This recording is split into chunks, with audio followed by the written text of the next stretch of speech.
Mapping Russia's most costly tank losses, Ukraine War. Are you still wondering about how powerful and effective is Russia's most expensive tanks? Or how many of them are lost during the war in Ukraine? In this video, we'll look through the Russian Federation's most expensive tank losses as a result of their engagement in the Ukrainian war. We'll go through all of the tanks that were seized and destroyed, as well as those that were just destroyed. These figures include the cost of ammo and any equipment that was lost. Subscribe to this channel for exclusive content. Russia's strategy in Ukraine. Ukraine, a previous Soviet republic that acquired autonomy in 1991, is a country in Eastern Europe. It is Europe's second biggest country, with a populace of very nearly 45 million individuals. Ukraine is bounded on the east and northeast by Russia, on the northwest of Belarus, on the west by Poland and Slovakia, on the west by Hungary, Romania, and Moldova, on the southwest by Hungary, Romania, and Moldova, and on the south and southeast by Black Sea and the Sea of Azov. Since 2014, Ukraine has struggled with political instability and a confrontation with Russia. In this post, we will look at Russia's approach to Ukraine.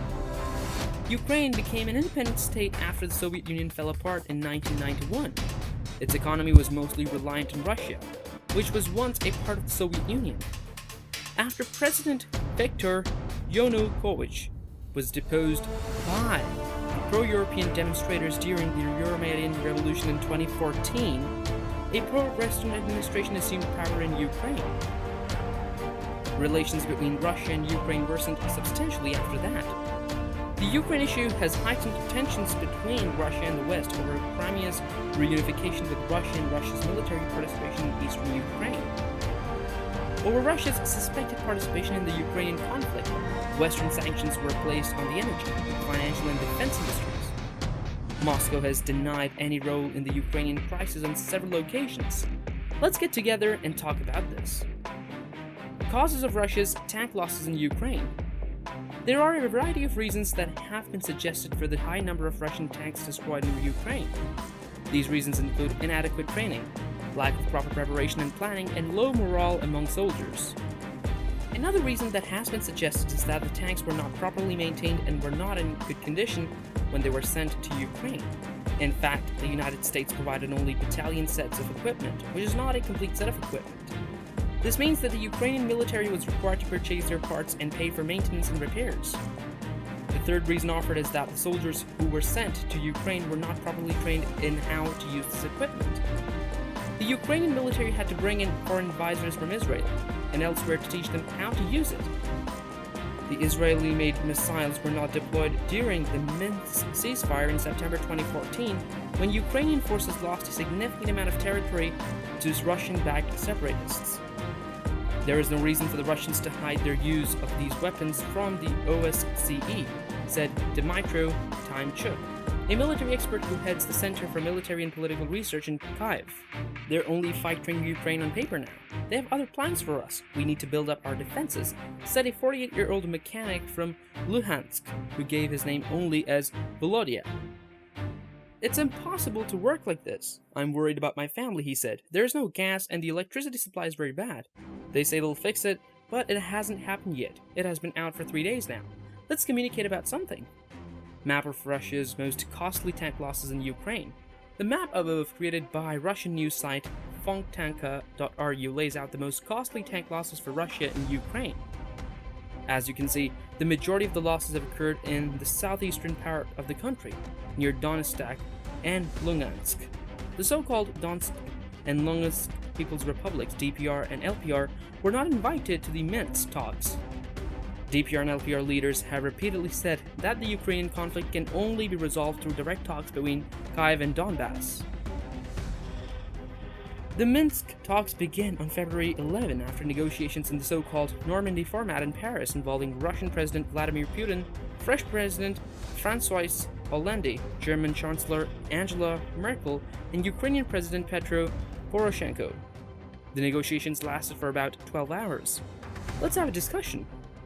The situation in Ukraine. The current situation in Ukraine is a complex and multi-layered conflict. The main issues at play are the Russian military intervention in Crimea, the pro-Russian insurgency in the Donbass region, and the annexation by Crimea by the Russian Federation. The Ukrainian government has accused Russia of backing the pro-Russian insurgency in the Donbass regions with weapons and troops.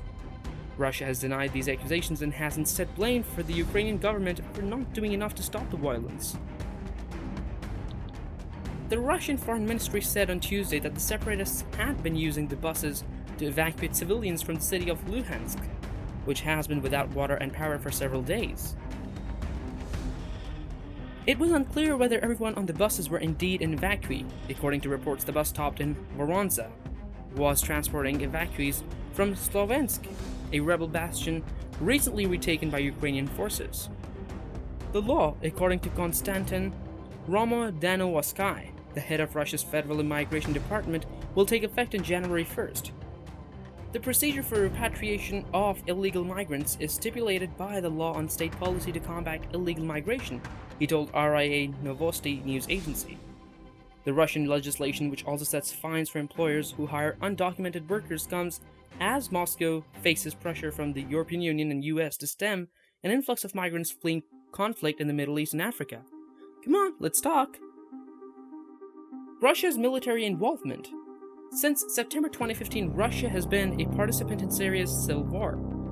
The declared aims of Russia's engagement are to combat the Islamic State of Iraq and the Levant, ISIL, Al-Qaeda and other terrorist organizations, as well as to safeguard the Syrian government from collapse. Russian forces in Syria are supporting the Syrian army with airstrikes and providing military advisors, training, and assistance with the organization and operation of its forces. As of early March 2017, Russian ground forces had seized combat operations in Syria. Russian news agencies quoted a defense ministry statement as saying that the Russian Air Force and Navy had hit 1,600 targets in Syria since launching their air campaign on September 30. The campaign has allowed Syrian government forces to go on the offensive against insurgents fighting to topple President Bashar Assad. Let's talk about it. Lessons learned from Russia's tank losses in Ukraine. The Russian military has been struggling in Ukraine with significant losses of tanks and other armored vehicles.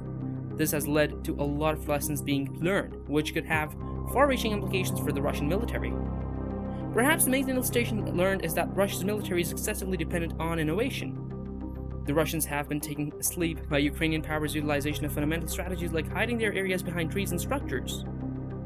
Moreover, Ukrainian powers have utilized robots to assemble knowledge which the Russians have not been able to encounter. Another lesson is that the Russian forces must avoid the appearance of committing war crimes as the Chechens did in the First War.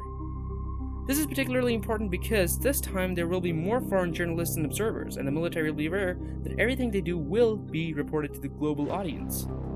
In Grozny, Russian forces tried to keep journalists out of the city. In Mozdok, at least some reporters were allowed into the town and saw what was happening. When it was all over there, fewer accusations and indiscriminate "let's discuss." The Russian Federation's most costly tank losses in the Ukrainian war are a result of the use of their outdated equipment and lack of preparation. Most of their tanks were destroyed or captured as a result of being hit by advanced anti-tank weapons. To stay up to date on the latest news and videos regarding the Russian Federation and the Ukrainian war, be sure to subscribe to our channel.